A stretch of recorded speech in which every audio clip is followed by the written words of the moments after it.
I just wanted to do a couple other really quick color blending demos. So this one's just like a cut through of a Kiwi.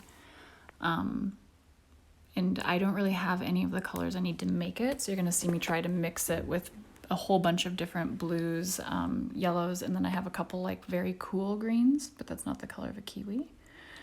So you can see I laid down sort of a neutral in the middle, and now I'm feathering everything out and away from that center, keeping my brush strokes going the same way as the Kiwi grows. I guess it grows that way. I'm going to use this teal color to help build in some of the starburst pattern. I'm using the bullet nib to get these little detail textures in. My personal favorite is always going to be the brush nibs, but I only have those on a couple markers, so I use a lot of the chisel tips and the bullet nibs switching back and forth, but I much prefer the brush nibs. I think they just move more like something I'm used to, which is a paintbrush. And I get a little less of the line work.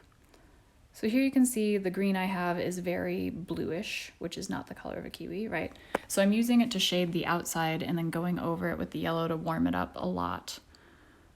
Trying to create kind of an ombre to the outside where it's a little darker around the rind and then a little more yellow towards the inside.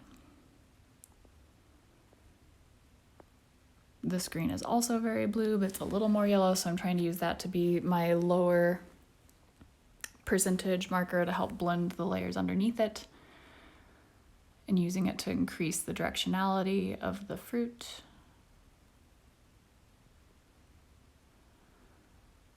So if I darken the outside with this, it helps pop that inside a little bit when the yellow blends over that sort of, instead of trying to feather it in or lay a solid line, I laid sort of a squiggly line, knowing when I go over it in yellow, they're gonna mix a little better. So now we're getting a lot closer to the color of a Kiwi. Darkening it once again with this kind of emerald green that I have. Now that there's a lot of yellow down, it's mixing a little better. I'm using a purple to make some of the seeds. And then going over them with a dark gray.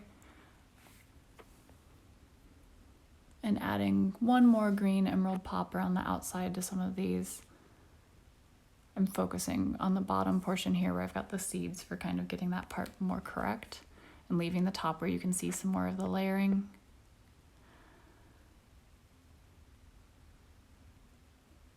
So this is just a really kind of fast study. I want you to go around your house, try to find things that you might have the colors to do or something close to, and see how close you can get to texture and tone with a limited palette and mixing. I think that's really important practice with markers. It's very hard sometimes to get there. So here I'm using a white gel pen to add those highlights back in and really pop my contrast.